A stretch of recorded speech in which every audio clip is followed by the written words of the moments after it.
Nicola, I would like to just jump into this and just start talking with some of the challenges of that this faces, and particularly looking at the book that you've written, The Rand and Cents of Green Building, and it goes on to say building the business case for green commercial buildings in South Africa.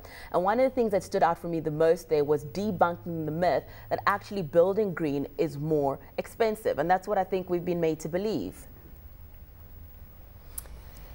Yeah, you know, the most frequent reason cited for not doing green building is in fact a perception of upfront premiums in terms of the costs. And although in newer green building markets like South Africa, I think it's fair to say that there are premiums initially until the practices of green building become more widespread. You know, people start demanding the products more, people become more knowledgeable about what they need to do and so on. But important to note that the premiums, I think, are usually far lower than what people think they are. The Green Building Council has a system called Green Star, which is a very robust, quite difficult to achieve system which gives commercial buildings ratings to say that they are green. And you know, the initial buildings that are getting this rating are citing premiums of just 1%, 2% in some case, up to about 10%.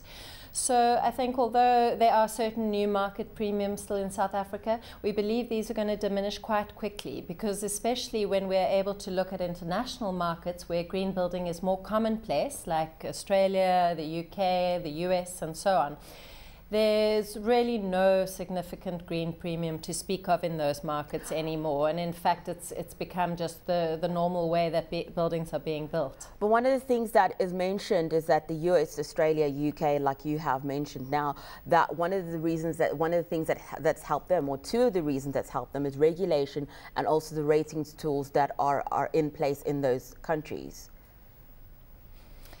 Yes, there are two different drivers. Now, the rating tools like the Green Star system that the Green Building Council of South Africa has put out really is a rating tool that rewards the top end of the market and rewards people for doing really good green practice, and really does exceed regulations in many respects. The other approach, which has been used more in the UK and Europe, is the regulatory one, where they have very progressive legislation around energy efficiency and green buildings and that's really been the main driver of the market. So, you know, ideally the market should have both of those drivers, Nicola, to really proceed quickly. Nicola, but whatever the driver, green building is really a rapidly increasing global phenomenon. Do you think here in South Africa that we are moving closer to having that regulation in place? We certainly are. Last year, for the first time, energy efficiency regulations for commercial buildings and other buildings were introduced for the first time. It does take a very long time, you know, considering our energy supply crisis. The fact that we've only had them introduced last year is fairly slow, I would say. If you look at a market like Germany, they've had energy efficiency regulations for buildings for the past 40 years already. So it really becomes an ingrained part of how they do things. But nonetheless, these new regulations are really needed and are going to move the market forward quite quickly. Now the government needs to start looking at the other areas of green building in terms of water efficiency, materials usage, and so on, to try and ensure that our buildings are holistically green and not just energy efficient. I want to talk a little bit about some of the challenges and some of the barriers that they may be to be able to build these green buildings in South Africa. Well, the perception of increased cost is a big one, and I think people are starting to understand that it doesn't cost as much as what they thought. And you know, a lot about green building is actually just simply more efficient, good building design in terms of making the most of your orientation, your natural daylight, your natural ventilation as much as possible. So once you take account of those kind of good design principles, the cost of green certainly comes down. Other barriers that we're looking at, there's an inherent part of the property industry which can result in split incentives. So if a developer or owner pays for a green building upgrade to an existing building and the tenant benefits financially, how does that work in terms of the financial model? So There are ways to solve that issue, and there are different financing models that we can look at, but that's on the face of it a bit of a barrier as well. And then the fact that new buildings can be relatively easy to look at from scratch and green, because you've got no inefficiencies locked in already. Whereas it can sometimes be difficult for portfolio owners of existing buildings to show an acceptable rate of return for improving their buildings in a green manner.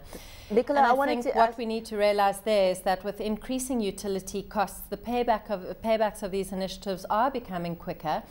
And if you can't make your building deep green on day one, just start somewhere. You know, there are different shades of green, and start with your energy efficiency, start to prove the paybacks and the savings, and then go on from there.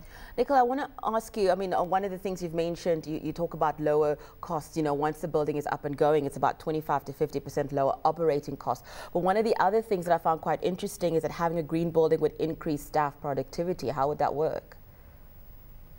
Well, now this is kind of the sleeping dog. This is a huge potential positive impact of green buildings. What they're showing is that because of the improved indoor environmental quality of these green buildings, so they have increased fresh air and daylight, and increased ability for an individual to control their own space and so on. A number of studies are actually showing improved performance of staff in these kind of environments, whether it be less absenteeism or improved work rate or whatever it might be. And if you think that generally salaries are actually about 10 times what the rental rates are in the average business's expenses, is that even very small increases in productivities of a few productivity percentages of 1 or 2% can have a major impact on the bottom line of a business. So this is an area which governments are starting to pick up on, and many multinational corporations are beginning to specify these green elements or green building certifications for their space, as they want to make the most of their expensive, staff. Thank you so much for joining us, Nicola.